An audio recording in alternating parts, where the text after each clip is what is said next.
Hi, Mike. I won't be able to come home tonight. What? Not for sure yet, but it's very likely. Didn't you tell me you guys were wrapping up early? Because of the possible snowstorm? We were supposed to, but one of our major clients had serious system trouble. We can't just leave them to it. Ah, that's the hard part of being a system engineer, isn't it? That's happened to me before. Ah, that time when the hurricane hit.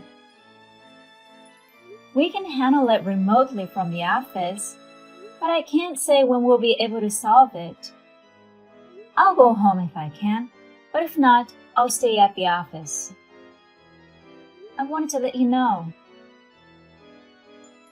Understood. Could you do the laundry? I can, but do I need to do it now? I'll fold them when I get home. Okay. Please wash the chef coat I left in the kitchen too. Do you have a chef's coat here? I bought it because they're more versatile than aprons. I wanted to wash it before wearing it, but I didn't put it in the laundry basket after opening the package. Okay, I got it. So you've been working remotely from home all day, and your schedule hasn't changed? Nope, I'm still working. Ah, that's right. I thought you were on your lunch break. I'm sorry if I interrupted you. No problem. I'll be done soon. Ah, I see. I'll get back to work then. See ya.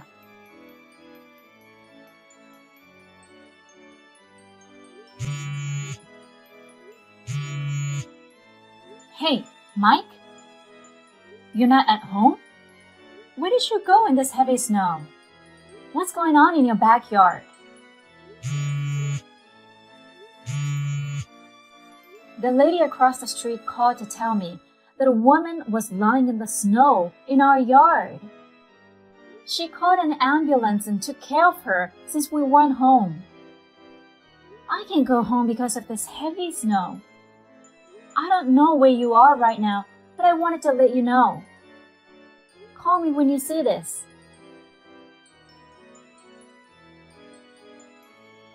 Mike, you haven't come home yet? It looks like your phone's dead. We need to talk about the person who was rushed by ambulance from our yard. So please call me as soon as possible. You're in a bad position. Amy? What's going on? You sent me so many messages. Ambulance? What are you talking about? Our neighbor found you in the snow? What were you doing? Are you crazy? So which hospital are you in? I'm very confused. Huh? I'm still at work. And I don't think I should go home right now. What? So, what are you talking about? I mean, someone found you in the snow and you were sent to the hospital. Did you read my messages carefully? So, you're not in the hospital? Go back and reread them, word for word.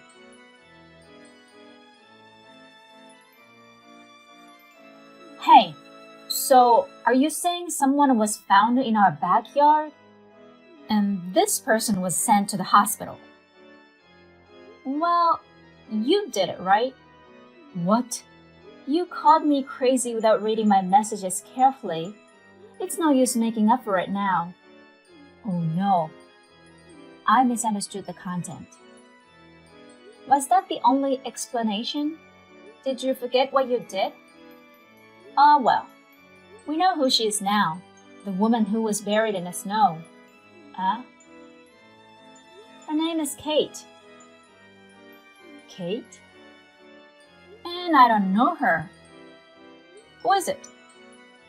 No. I thought she was you.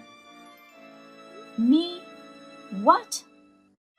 No, nothing. Well, it's too late now. What? How long do you think it's been since I got a call from the lady? Don't you think I've already done some research? What the hell? If you have something to say it more clearly. I know you were having affairs. Huh? And I said affairs with an S. Come on, Amy. Why would you say such a thing? Well, let me explain then. Yesterday, when you found out that I couldn't come home due to a heavy snowstorm, you texted Kate to come over. Kate said no, so you texted another girl to spend a night together. Probably because of the snow, you went to pick her up, and our house was temporarily unoccupied. As usual, you forgot to lock the front door, which was a big mistake. Oh. Then Kate arrived. She probably wanted to surprise you. The front door was open. She figured you were probably at home working, so she went inside without saying a word. Then she started cooking, wearing my shift coat in the kitchen. What? Hey, wait. Then you came home with the other girl. When you saw Kate in the kitchen, you thought I had come home earlier. You panicked because you thought I would find out about your affair. Without checking her face, you threw her out of the kitchen to the backyard, where the snow began falling heavily. Was that Kate? You and the girl decided to go somewhere else and left Kate in the snow. This time, you did lock the door. I don't know where you went after that, but you've been with the other woman, haven't you? Well, what happened to Kate? She broke her leg when she was thrown out in the yard. Oh. You told her to be in the snow all night long. She couldn't stand up because of the pain. And the snow worked as soundproofing when she was shouting for help. Few people were outside due to the heavy snowstorm. Eventually, the lady across the street found Kate buried in the snow and called an ambulance. After that, she's alive, but she's in the hospital. Which hospital? Are you visiting her? I don't know. To be honest, I don't feel any sympathy for her. But I'm not so insensitive as to give information to the person who put her in the hospital. So, I won't tell you. I know, but you should be more worried about yourself. What? After all the trouble you caused, can't you at least think of the possibility that the police are working on it? Police? I don't know what happened after they asked me a few questions. Wait a minute. What's going to happen to me? I don't know. What do you mean you don't know? Don't you think you're a little cold in your own husband's crisis? You're so cold. Who do you think you are, having two lovers? Well, no, because I've already started looking for a divorce attorney.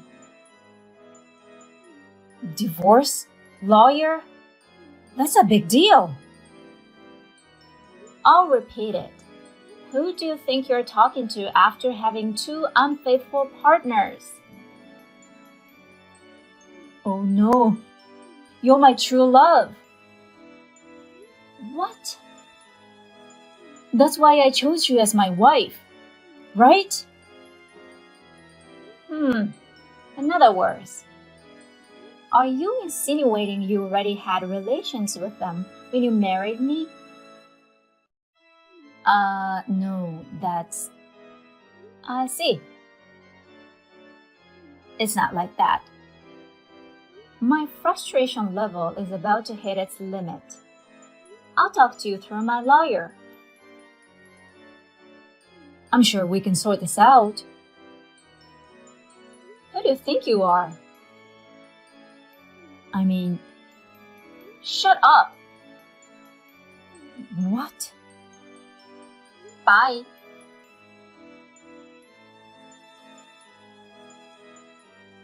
On the verge of an angry outburst, I ended the conversation. Soon after that, with the help of a lawyer and an agency, I collected evidence, filed for alimony, and finalized the divorce. The house was under his name, so I moved out. After that, it was over. Mike was confronted by his two partners. Mike blamed Kate for breaking into the house. Kate was angry at Mike for what he did to her. They were both trying to file a report to each other. Mike could not handle anything by himself and asked me to help him. I had to change my number so that he could no longer call me. I can't thank the lawyer enough for moving so quickly before I got involved.